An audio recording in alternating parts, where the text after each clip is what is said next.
Aujourd'hui, le Seigneur m'amène à vous parler d'un thème très important. Le thème, c'est le Père dans la foi. Le Père dans la foi. Je prie pour la parole. Père, merci, parce que ma personne disparaît et c'est toi qui es au contrôle ce matin. Viens parler à nos cœurs, viens parler à notre esprit et que nous soyons déchargés de nos fardeaux au nom de Jésus de Nazareth. Amen. Le texte de base, 1 Corinthiens 4, verset 15. 1 Corinthiens 4, le verset 15.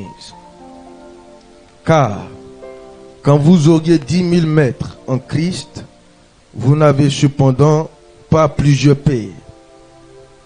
Puisque c'est moi qui vous ai engendré en Jésus-Christ par l'évangile. Amen. Asseyez-vous s'il vous plaît. Alors, le Père, c'est un mot qui est un peu fort. Mais pour dire que le Père est un don. Le don de la paternité est un don, j'allais dire, très rare. Et j'ai écrit quelque part ici que, vu ce que nous avons vu sur cette terre, beaucoup de frères et sœurs sont morts frustrés. Parce qu'ils n'ont pas eu le père qu'il fallait. Tout le monde ne peut pas être chef du village. Il y a des gens qui sont chefs là. Ils sont contents de leur chefferie. Par contre, il y a des gens quand ils sont chefs, tu as peur. Donc tout le monde ne peut être chef. Tout le monde ne peut être père. Tout le monde ne peut être président. Tout le monde ne peut pas être président. Tout le monde ne peut être aussi enseignant. Il y a beaucoup d'enseignants. Beaucoup d'enseignants. Il y a des gens qui veulent influencer vos vies par leur parole, par leur charisme. Mais il n'est pas père. Parce que père là, c'est un don. Il faut dire le père c'est un don. Et ce que tu dois savoir, on ne choisit pas son père. C'est Dieu qui donne. On ne choisit pas son père. Si on choisissait son père, moi mon père va s'appeler Bill Gates. Si on choisissait son père, je suis sûr que parmi vous là, il y a des gens qui aimeraient avoir pour père Didier Drogba. Vrai ou faux? Si on choisissait son père, tu n'as pas t'asseoir ici. Qui est fou? Donc le père ne se choisit pas. Et il y a deux pères qui existent. D'autres vont te dire il y a plusieurs. Mais moi, par la grâce du Seigneur, il n'y a identifié que deux pères. Il y a le père biologique. Lui par qui tu es venu au monde. C'est grâce à lui que tu es venu au monde. Ça c'est ton père biologique. Et la Bible dit lui là, tu dois le respecter, le considérer, l'aimer comme il est. Ça veut dire, s'il est aveugle, c'est ton papa. S'il est pauvre, c'est ton papa. S'il est riche, c'est ton papa. En Afrique, ce qui nous fatigue, on compare les pères. Et comme on compare les pères, la malédiction du père tombe sur nous. Comme tu as vu le papa de l'autre rouler Mercedes, et que toi ton papa est dans Wara Wara, tu fais les histoires avec ton papa tous les jours. Oh, c'est quel père?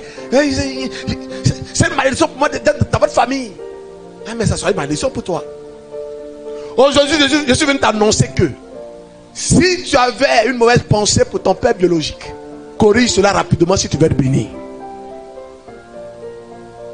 Si tu as l'habitude de faire les histoires avec ton père, parce qu'il n'est pas riche, parce qu'il n'a pas bâti une maison, il ne t'a pas acheté une voiture, il ne t'a pas envoyé dans les universités les plus chères au monde, et que tu as commencé à le bouder, répands-toi rapidement. Parce que c'est le Père là que Dieu a pris pour te donner. Et la Bible déclare ce que Dieu donne là, ça fait jamais mal, ça fait toujours du bien. Et on dit tout ce que Dieu fait est bon. Ta bénédiction certainement se trouve dans la vie de ce père qui est pauvre là. Ta bénédiction se trouve là-bas. Il faut aller prendre. Il y a des conteneurs, quand tu regardes, c'est très joli. Mais à l'intérieur, il n'y a rien. Il y a des conteneurs, quand tu regardes aussi, c'est vilain. Mais à l'intérieur, c'est la richesse. Quelqu'un m'entend? Voilà que la Bible dit, Jésus n'avait ni beauté, ni éclat pour attirer quiconque. Parce que s'il était agréablement beau, les gens allaient le suivre à cause de sa beauté. Alléluia. Donc la Bible dit, il n'avait ni beauté, ni éclat, mais les gens l'ont suivi. Ils l'ont suivi parce qu'en le regardant, ils ont su que lui là, en lui là, je vais avoir quelque chose forcé. Quel que soit le temps que ça va prendre, j'aurai quelque chose en lui. Et la Bible dit dans le livre de Matthieu 15, verset 4. Honore ton père et ta mère. Et en bas là-bas on dit, afin que tes jours se prolongent. Donc aujourd'hui, je suis venu dire à quelqu'un d'abord, ton premier père qui est ton père biologique, il faut commencer à le bénir. Si quelqu'un t'a dit ton père est sorcier, dis à cette personne, c'est toi-même qui es sorcier. Mais c'est toi qui es sorcière. Mon papa là, il est tout pour moi. Même si dans mon songe, j'ai vu mon papa être dedans, avec machette dans sa main en train de me poursuivre. Quand je me réveille, papa, tu es béni, tu es mon père, je t'aimerai toute ma vie. Tu ne sais pas ce que Dieu est en train de faire. Parce que quand Satan veut te détruire là, il peut prendre l'image de ton père pour te poursuivre. Et comme toi tu es distrait, tu vas penser que c'est ton père qui te veut du mal. Ça va gâter ta vie. Parce que une chose, ce que tu ne vois pas, Satan voit. Quand Jésus est né, les gens qui ont vu l'étoile de Jésus, ce n'étaient pas des prophètes. Ce n'étaient pas des docteurs. Ce n'étaient pas des prieurs. Mais ceux qui ont vu l'étoile de Jésus, c'était des magiciens. Donc ceux qui voient ton étoile tout le temps, ce n'est pas forcément des gens que tu aimes. Même les gens qui ne t'aiment pas peuvent te regarder puis voir ton étoile. Pour te détruire, ils vont mettre des paroles en toi. Ce matin, tu es chrétien, tu pries, tu jeûnes, tu chantes, tu cherches la face de Dieu. Seigneur, suivez-toi le mot. Aujourd'hui, je viens de te dire, le premier secret pour entrer ta bénédiction, honore ton père. Ton père boité, il est dans le fauteuil roulant, honore-le. Il n'apporte pas à manger à la maison, honore-le. Il frappe ta maman, honore-le. C'est ce que la Bible a dit. Il y a des gens qui, parce que le papa a frappé la maman, ils vont tomber sur le papa, il a force. Pas frapper ma maman. Bon. Il y a quand il fait un coup, bon, elle fait moins 2. Elle fait bon, moins 4. Bon, elle fait moins 6. Et pour finir, tu vieillis, tu finis par rentrer dans le Belledrome. Tu deviens papa de ceux qui vendent Belé. Pourquoi? Parce que tu n'as pas compris que les parents doivent être honorés. Est-ce que ce matin quelqu'un comprend qu'on doit honorer les parents? Comprends ça, parce que le parent là, on ne choisit pas. C'est Dieu qui donne, c'est un don. Je répète, on ne choisit pas, c'est un don. Faut dire c'est un don. Si ton père n'est pas américain, qu'il est gros, c'est ton père. Si ton père n'est pas français, qu'il est burkinabé, c'est ton père. Si ton père dort pas dans le villa, et que ton papa dort dans la Sikobois, frère, dans Sikobois, là, tu ne sais pas ce qui peut se passer. Regarde, souvent là, il faut t'asseoir, réfléchir, reste calme pour dire l'avenir là, je ne sais pas ce qui est là-bas. Donc je dois rester tranquille. Tu ne sais pas ce qui est là-bas. Je veux continuer toi aux États-Unis.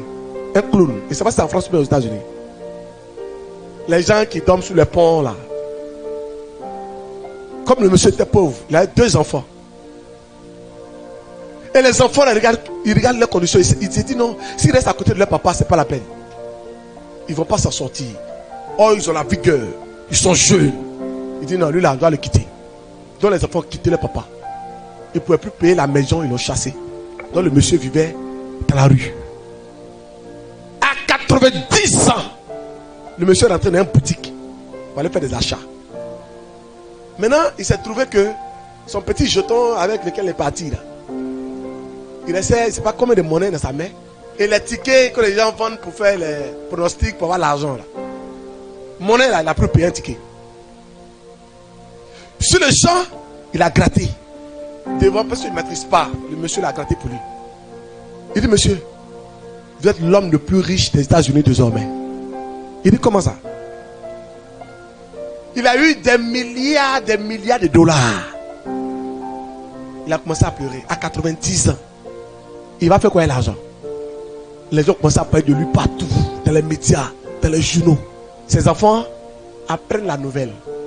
C'est notre papa! C'est notre papa! Et puis, moi qui s'en chie. Yeah. Tu n'as même pas courage même de courir. C'est notre père! On est venu! Le père les a regardés et dit non, vous n'êtes pas mes enfants. Dans ma vieillesse, il a fait quoi ces milliards? Ou peut-être demain je vais mourir. Prenez l'argent, construisez des hôpitaux, construisez des centres d'accueil, construisez des orphelinats. Et c'est ce que les gens commencent à faire. Le monsieur est mort riche à 90 ans. Ses enfants sont restés pauvres. Il y a des erreurs que nous commettons. Et même nos jeunes soeurs d'aujourd'hui, souvent la tolérer comme ça, les filles là. Elles ont raté l'homme de leur destinée, l'homme de leur vie, parce que le gars était dans la galère. Il a fait quoi galérer? Il a fait quoi galérer? D'accord? Et puis tu le laisses. Oh, tu ne connais pas le plan. Il dit, quand tu ne connais pas le plan de Dieu pour quelqu'un, respecte la personne. Je reprends. Quand tu ne connais pas le plan de Dieu pour un homme, pour une femme, ou bien pour quelqu'un, pardon, je t'en prie, je t'en conjure, respecte-le. On ne sait jamais. Tout ce qui brille dans le premier père, c'est le père biologique. Il y a un autre père qui peut remplacer ton père biologique, parce que le père biologique, mais derrière, il sera limité. Il sera limité dans ta vie. Voilà pourquoi Jésus vient sur terre. Et il dit dans le texte, quand même vous serez combien? 10 000 mètres. 10 000 mètres en Christ. Vous n'avez cependant pas plusieurs pères. Vous n'avez cependant pas plusieurs pères. Alors, le père là, comme elle a dit déjà d'entrée de jeu, c'est un don de Dieu. On ne choisit pas le père. Et le deuxième père que Dieu t'apporte, c'est le père dans la foi, qu'on appelle communément père spirituel. Mais je vous informe, tout pasteur ne peut pas être père spirituel. Parce qu'il y a des prophètes qui effectivement Dieu a donné ce charisme-là, ce don-là. Il faut te parler, il faut t'enseigner avec force et fracas, avec détermination. Toi-même tu l'as dit, waouh, c'est ça. Mais lui là, c'est pas ton père. Il influence ta vie. Mais ça n'a rien à voir avec affaire de père. Quelqu'un m'entend? Quelqu'un m'entend? Je prends Seth même. Élie avait un fils spirituel qui s'appelait comment? Élisée. Élie avait un fils qu'on appelle Élisée. Et avant qu'Élie ne meure, il a donné son onction à Élisée. Élisée aussi avait un fils qui s'appelait comment? Géasi. Mais j'allais même dire que Élisée, là, Dieu a utilisé tellement Élisée. J'allais même dire que Dieu l'a utilisé plus que Élie. Élisée a fait tellement de merveilles. Donc, lui à son tour devait redonner son don là à qui? À Géasi. Mais qu'est-ce qu'il a fait à Géasi? Il a maudit Géasi. Il a maudit. Pour dire, si tu ne fais pas attention à ta vie, tu vas tomber dans les bras d'un père qui va te maudire. Avoir l'onction ne fait pas de toi un père. Avoir la tête ne fait pas de toi un père. Le père là, tout à l'heure tu vas comprendre. C'est qui le père? On voit les frères, les sœurs qui se baladent dans Abidjan là, sans repère. Sans repère. Toi seul, tu as 20 pasteurs. Maintenant, qui est ton père? Si tu n'as pas de père, tu seras détruit. Le monde dans lequel nous sommes là, Tu n'as pas un père qui veille sur toi, qui te donne les conseils, qui prie pour toi. Tu es foutu. Le monde dans lequel nous sommes, tu es foutu. Parce qu'il y a des pasteurs mal intentionnés. À partir du moment où tu leur donnes l'argent là, ils sont camarades avec toi. Et ça, c'est pas nouveau. Vous savez ça. Ils vont te rendre visite matin, midi et soir. Ils sont dans ton téléphone tous les jours. Mon fils, ma fille, l'argent n'a qu'à finir. C'est là que tu vas savoir que ce monsieur n'a jamais été ton père. Alléluia. Alors, le père de la foi. On peut savoir que cet homme-là est son père de la foi simplement par quelques signes. Le premier signe que tu peux voir chez lui, c'est l'amour qu'il t'apporte. Le premier père, l'amour. C'est-à-dire, il ne regarde pas ce que tu as, il ne regarde pas ce que tu lui donnes, mais c'est l'amour qu'il t'apporte. L'amour. Il faut répéter l'amour. Vous savez, se sentir aimé là, c'est bon. Hein? Se sentir aimé, les femmes savent mieux ça. Quand elles se sentent aimées là, nourriture tu n'as jamais mangé, elle va préparer pour te donner.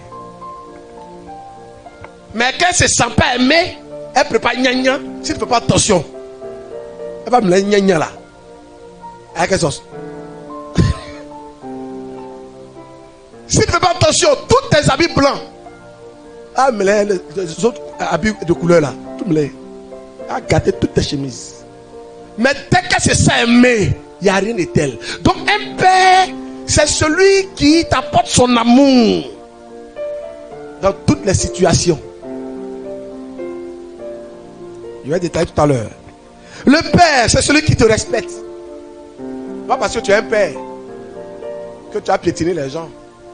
Le père respecte. Le père encourage. Parce que ce monde dans lequel nous sommes là, on doit nous encourager. Alléluia. On doit nous encourager à de bonnes choses. Le père ne divise pas maison. Non, non, non, non. Un père ne divise pas maison. Mais au contraire, il fait quoi? Hein? Il unit. Il rassemble. Quand la maison veut se diviser. Quand ton fils vient te voir. Ah papa. Voici, parce que souvent les fils spirituels peuvent raconter des choses à leur faveur. Maintenant si toi tu es un bon père, tu lui dis mon petit, toi mais tu as fait quoi? Et puis c'est arrivé comme ça. Mais le mauvais père, il va dire, aïe, pourquoi aussi ils sont comme ça? Mais ils sont mauvais. Bon ok, à partir d'aujourd'hui, il faut faire comme ça, il faut faire comme ça. Il y a des pères qui ont fait que des enfants abandonnent leur famille. Le monsieur il travaille. Dès qu'il a eu l'argent, tu donnes une fausse parole sur sa vie. C'est ta maman qui veut te tuer. Bon, puisque lui n'est pas ancré dans la foi, il ne connaît pas les choses spirituelles, qu'est-ce qu'il fait? Puisque c'est ma maman qui veut me tuer, il la laisse au village. Au village, il n'y a pas de maison pour la vieille. Et il est ici, avec une petite fille impolie, avec ce père impoli, ils sont en train de se promener d'habitude, en train de souquer dans l'argent. Mais ta maman, quand elle va lever la voix vers le Seigneur, ils vont fermer ton robinet. Quelqu'un m'entend? Les enfants là, vous m'attendez? Parce que vous allez avoir l'argent. Quelqu'un vient vous dire non, votre maman est sorcière. Écoutez-le.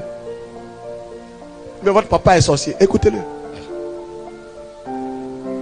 Donc le père, ça se respecte, ça s'entretient. Il dit, le père aussi, c'est la personne qui te soutient à tous les niveaux quand il peut. C'est-à-dire aujourd'hui, tu peux ne pas avoir l'argent. Si le père spirituel là est dans les positions financières, il t'apporte son aide financièrement. Qui a dit c'est l'enfant qui doit forcément donner au père? Non, le père aussi peut donner. Quelqu'un m'entend ce matin? Le père aussi peut donner. Il faut que tu aies un père. Un père biologique, c'est-à-dire ça, mais un père aussi dans la foi. On n'a pas de père dans la foi. Un jour, tu vas te rappeler de cet enseignement que le prophète Achille m'a parlé, mais j'ai négligé cette parole. Il faut attendre d'abord. Il y a un langage qui dit les enfants savent courir, mais ne savent pas se cacher. On fait des erreurs, mais par moment là, il faut corriger rapidement ces erreurs pour ne pas se voir être en train d'être un clochard. Le père donne des sages conseils, des petites leçons de vie. Le père spirituel, le père de la foi, donne des sages conseils et des petites leçons de vie. Alors, comme je disais, les deux pères, il y a le père biologique et il y a le père comment? Le père dans la foi. Lisons Luc 15, verset 20 à 24. Vous allez voir quelque chose. Verset 20. Luc à 24. 15, le verset 20 à 24. Et il se leva et alla vers son père. Comme il était encore loin, son père le vit et fut ému de compassion. Il courut se jeter à son cou et le baisa. Voici l'histoire du fils prodigue qui a abandonné son père. Non seulement il a pris la richesse du père, il allait gaspiller. Quand ça a commencé à tourner au vinaigre, il s'est assis juste et a dit, ah, j'ai mal fait. Il faut que je retourne à la maison. Mais en se retournant, il se disait que son papa est tellement fâché que ça, là, dès qu'il le voit, il le met en prison. Ou bien il le fait chicoter par ses gardes. Ou bien il lui dit, hey, retourne là-bas, retourne d'où tu viens. Mais il a pris fort cœur. Il a pris courage. Il dit, non, je vais partir. Ce qui va se passer là, il va subir. La Bible dit de loin, quand son père l'a vu, qu'est-ce qu'il a fait? Il était ému. C'est-à-dire qu'il était content, joyeux de voir son fils. Et lui-même, le père, a commencé à courir pour aller accueillir son fils. Voici l'attitude d'un père que tu dois avoir dans ta vie. Le père qui te cherche quand tu es perdu. Et quand il ne te trouve pas, il continue de prier pour que tu reviennes. La Bible dit, il a pris le petit, son fils là, il l'a habillé. Il a occasionné fête en même temps. Groupe musical à côté. Les instrumentistes, jouer la musique. Ça commence à sauter. Ça commence à danser. Voici le père que tu as besoin. Tu n'as pas besoin d'un père vagabond. Amen. Quelqu'un m'attend ce matin? Parce que je vous dis, notre vie chrétienne d'aujourd'hui et puis hier, c'est pas la même chose. Hier au moins, les choses étaient calmes. Mais aujourd'hui, tout le monde est venu dans le service de Dieu. Tout le monde est pasteur. Tout le monde est prophète. Tout le monde est docteur. Tu rentres ici, voici prophète. Tu rentres ici, voici archibishop. Tu rentres ici, toi-même là, tu as mal de tête. Alléluia. Mais si tu n'es pas vigilant, ils vont prendre pour toi. Voilà pourquoi le Seigneur m'envoie ce matin te dire, le Père là, c'est lui-même qui te donne. Est-ce que tu as identifié ton Père spirituel, ton Père dans la foi? Est-ce que tu les as identifiés? Et souvent le Père dans la foi même peut remarquer et constater la présence de son fils. Comment ça s'appelle là? Paul avait un fils spirituel qui s'appelait comment? Timothée. Il dit, Timothée, mon fils dans la foi. Est-ce que à toi, un pasteur peut dire un jour, voici mon fils ou même ma fille dans la foi? Il y a des gens ici, ils peuvent taper ma poitrine. Je les appeler comme ça. Mon fils. Parce que depuis longtemps, malgré les mensonges sur ma vie, mais ces personnes sont là. Malgré on m'a renversé comme ça, m'a secoué comme ça. Il crie, lui là, c'est mon papa là qui est là. Et ces personnes là que Dieu bénisse. Je ne vais pas citer le nom pour ne pas frustrer des gens. Mais vous êtes nombreux. Et ce que je peux vous dire, je prie Dieu de m'aider. Il ne va jamais vous trahir. On va aller, on va arriver. Et le Seigneur va nous récompenser. Donc tu retiens aujourd'hui que même si ton père spirituel a des faiblesses, attends, donc toi ça veut dire que dans ta vie tu veux seulement que le père qui est parfait. Bien aimé, aujourd'hui, retiens ceci. Il faut avoir un père, il faut identifier ton père. Il faut dire, ah, il faut un père qui va me donner des conseils, qui va me soutenir, qui va prier pour moi. Tu sais, tu peux avoir un père spirituel mais qui est moniteur à l'école le dimanche. Qui vous dit que quand on dit père spirituel, c'est forcément celui qui attrape le micro. C'est forcément qui est leader d'église. Non. Même ton père spirituel, Père Joël, qui joue au piano. Ah oui. Ton père spirituel peut être quelqu'un simple, qui est simple comme ça dans l'église. Parce que le père, c'est celui-là qui prie pour toi, qui t'encourage, qui fait tout pour qu'un jour là, tu t'en sortes. Ton problème, c'est son problème. C'est ça qu'on appelle père. Ton problème, c'est son problème. C'est ça qu'on appelle père dans la foi. Aïe, moi dans le temps, j'ai vu un monsieur, en ce moment, il n'avait pas encore l'esprit ouvert. Je voulais le prendre comme père. Mais, c'est moi, c'est compliqué. Quand j'ai regardé le film, film là, je regarde, je vois pas bien. Ça, c'est pas ce que Dieu me donne. Je suis resté tranquille dans mon coin. Voilà. Le Père ne dépouille pas. Le Père ne dépouille pas. Mais au contraire, il fait tout pour que tu aies du lait. Et s'il y a suffisamment du lait, le Père aussi peut. Il peut prendre. Mais il n'y a pas de lait. Et puis tu veux prendre. C'est quel genre de père? C'est comme un père à la maison qui dit: toi, ma fille, tu es grande comme ça, il n'y a pas à manger dans la maison et puis tu es là. Tu veux dire quoi? Il n'y a pas à manger dans la maison, toi aussi, tu es là. C'est un mauvais père. Tu es en train de dire à la petite fille là: il faut partir, tu as béni. Que Dieu vous éloigne de ces gens de père au nom de Jésus-Christ. Tu n'as pas entendu? Que le Seigneur te éloigne des mauvais pères et qu'il apporte le véritable paix dans ta vie. Je suis en train de prêcher. Je n'ai pas dit à quelqu'un que je suis le bon père. Mais moi, je sais qui je suis. Dis à ta soeur, tu es béni. Dis à ton frère, tu es béni. Aujourd'hui, là, il ne faut plus avoir les regards inquiets. Dieu t'a donné un père. Peut-être c'est moi. Peut-être c'est pas moi. Mais si c'est moi, je prie Dieu de m'aider à te soutenir. Je prie Dieu de m'aider à m'investir en toi. Mais sois vrai. Le petit là, qui est en prison aujourd'hui, il n'a pas été vrai. Oh, j'ai donné un message ici sur...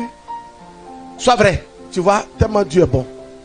Sois vrai. Et les gens aujourd'hui ne sont pas vrais. C'est comme un jeune homme qui a mis tout l'espoir dans le cœur d'une fille. Je vais te marier. Dès qu'il y a travail, c'est la femme que je marie directement. La fille vend galette. Son argent de galette, elle te donne. Elle te donne. Parce que tu as promis le mariage. Qu'elle donne comme ça. Elle rêve. Elle est en train de te voir travailler. En même temps, venir la marier. Tout ça, c'est là. Elle jeûne des prix. Qu'elle mange un peu net. Oh Seigneur, interviens dans la vie de mon fiancé. Agis. Elle ne peut pas boire l'eau. Dès qu'elle boit l'eau, Seigneur, agis. Tout ce qu'elle fait, c'est ton eau qui est dans sa bouche. Seigneur, mon fiancé, agis dans sa vie. Même elle dort. Tout son rêve là, c'est toi, elle voit. Elle te voit, elle cravate, veste, voiture, maison. Et qu'est-ce que c'est que, oh Seigneur, merci. Tu l'as béni. Tu l'as béni. Dieu ouvre moi. Et puis tu viens te dire non. En fait, là où je travaille là, ça ne te ressemble pas. C'est pas mon genre. De vous à moi. Est-ce que c'est elle a besoin de pleurer? Elle pleure pas. Mais toi, tu vas sentir ça. C'est-à-dire, les gens disent que les chrétiens sont pauvres. Partout tu passes, la pauvreté des chrétiens. Moi, je suis d'accord avec eux. Pourquoi? Parce que les chrétiens, beaucoup parmi nous, on n'est pas vrais. On n'est pas vrai. C'est notre dents en fait sortir. Mais dedans là, jaune même là, c'est pas jaune. Ça a dépassé ça. Mais je crois ici, dans cette communauté, que vous serez vrai au nom de Jésus-Christ. Dis à ton frère, je suis vrai au nom de Jésus. Il n'a pas entendu, tu dis ça, je suis vrai au nom de Jésus. Sois vrai, frère. Si tu n'es pas vrai, tu vas mourir frustré. Tu n'es pas vrai, tu vas mourir frustré. Il n'y aura personne à tes funérailles. Il faut avoir un père.